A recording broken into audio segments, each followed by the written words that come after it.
So, I'd like to invite our next speaker, Rosemary Smith from the Business School. Over to you. Thank you very much. Thank you. Hi, good afternoon everybody. I usually walk around quite a lot, but I'll do my best to keep my feet in one position and to stand right in front of the microphone because I'm very aware of the importance of the acoustics and so on. My name's Rosemary Smith. I work in the Business School. A lot of the work I do is with exchange students, both our students going abroad to study and students coming in from partner universities. And also this year I've been involved in some tutorial work on an MSc International Management. So I wanted to just spend, I think I've got about 7 or 8 minutes, to perhaps outline 2 areas that I've been involved with that could possibly, I leave the judgment to you, but could possibly come under the category of active learning. So my days of doing backflips are long gone, but usually when you do flips, you do them twice. So I've got 2 different areas I want to cover. The first one is with undergraduates studying outside the UK, and then the second one is postgraduate tutorials. And I've just put them under the category, to pinch the buzzword of flip, I've just put them under the category of flipping the familiar. So I've just had a look at the quality, the QAA booklet, and one of the main expectation is, as you can see, that we have in place arrangements and resources which enable students to develop their academic, personal and professional potential. So I've just tried to keep in mind those 3 aspects. Did you know that PowerPoint has a flip option? So what we did was I applied for some funding, and I was very fortunate to get some funding to take a group of students to France. So we flipped to France. It was the academically led programme. Forgive me, I thought it meant that I had to go with them. It doesn't actually mean that. But I went for the first week, and a very good colleague went for the second week, and we swapped over in the middle. We all learned from it. I have to say I learned an awful lot from those students. Big thank you to the Global Opportunity Centre. What we did was we dipped into a summer school which was already in operation at one of our partner universities. It's Audencia in Nantes, which is one of the premier business schools in Europe. And we dipped into their summer school just for 2 weeks because the timing was such that otherwise we'd have missed exams. And what I did was I looked at our exchange agreements, and where there's an imbalance, quite often you can negotiate some fee waiver places on the summer schools. So we paid no fees at all for these students to attend the 2 weeks of classes there in Nantes. The application process, another colleague made sure it was completely anonymised, and we were very careful with the key criteria that we were looking for, and we were aiming for those who hadn't already had an international experience and those who would otherwise not venture into this unfamiliar direction. And I know for sure that we succeeded in certainly 2 of the cases. So it has now become the flipped familiar. They were familiar with Cardiff. Within 1 day, they were familiar with France. We had, another thing to say thank you is that we had some classes in French before we went. We tapped into the Languages for All, and we had a couple of classes in French. But other than that, the students didn't have facility for speaking in French. But they were managing the French, the supermarket.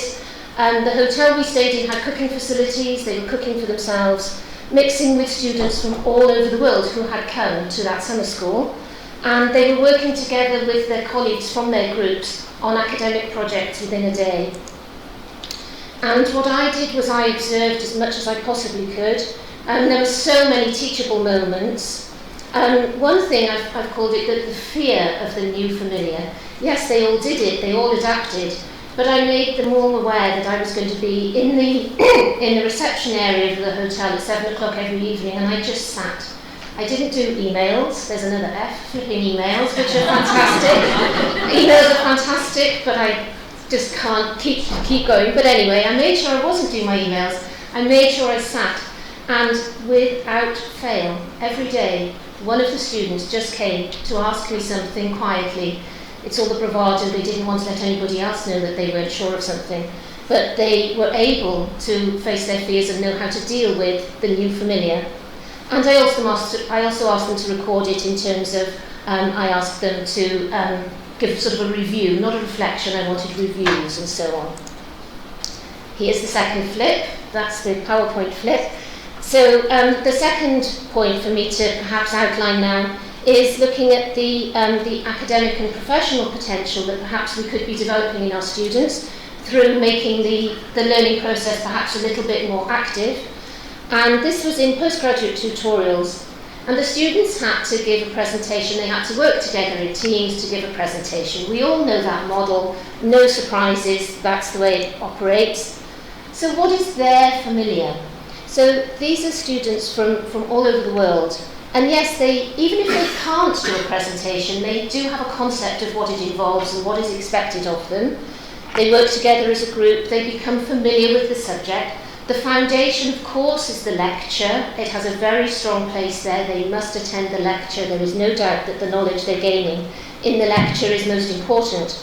And then what they're doing is they're becoming familiar with that subject. And then they're working in groups about a particular aspect of that subject. And in this particular case, it was countries in Africa and oil and so on. And then what they know they have to do is they have to give a presentation and they have to answer questions.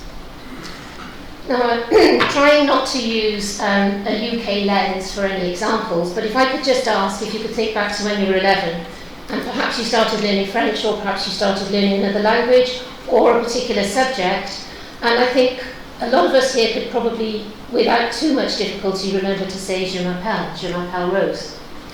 But what's the question to elicit that answer? And I've had, I've had a lot of hilarity asking people, what's the question to elicit the answer. So my thought was that these students would be preparing their presentations, fantastically of course, they would be ready to answer questions which the lecturers would ask them during the assessment, had they thought of it the other way round. So what I asked them to do was, when they went for their coffee break, I flipped the furniture. So to start off with, what they'd done was they'd been in their groups, they'd worked sharing their knowledge, and I gave them a memory stick and I said I want a picture to represent what you're working on. So while they were at the coffee break, that picture, whether it was garment workers in South Africa or an oil refinery in Nigeria, that had become the backdrop, and then I had a row of tables which were the panel, and everybody else was in rows, seats like that. And I hadn't prepared them, they thought they were going to be coming back and doing a poster or something like that. So I put them in roles. Team A was the panel. So you're a representative from the oil company. You're a journalist. You're somebody who owns the land that the pipeline's gone over. And then the other team had to be the studio audience. So they were then put in a position whereby they had to ask the questions in order to elicit the answers that they probably already knew, but they had to ask the questions.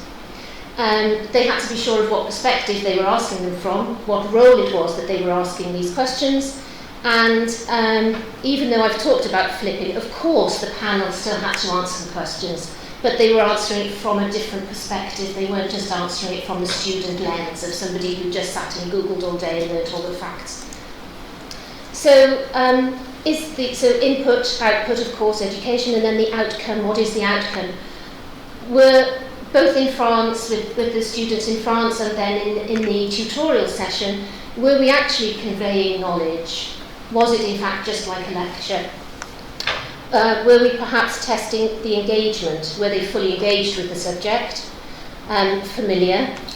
Is it a style of active learning where it actually worked for multicultural? We could use this for a multicultural and a multi-background group. Multi-background in that they've all had different educational experiences before coming here.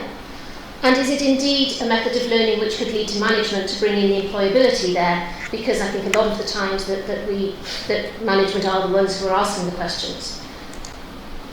What are the theories? Is it that the context of interaction helped the accumulation of knowledge? So that's looking back to the quality code which I mentioned, the expectations. Does that speak to the academic side of it? Is this active engagement and active learning providing the individual experiential gains? So is that the personal for these students who are involved? And is it that these are preparation for becoming a manager? So is that speaking to the professional expectation? And of course, in teaching and scholarship, we need to know what are the theories, where's the evidence. It's a good question. I'm working on it. Thank you very much.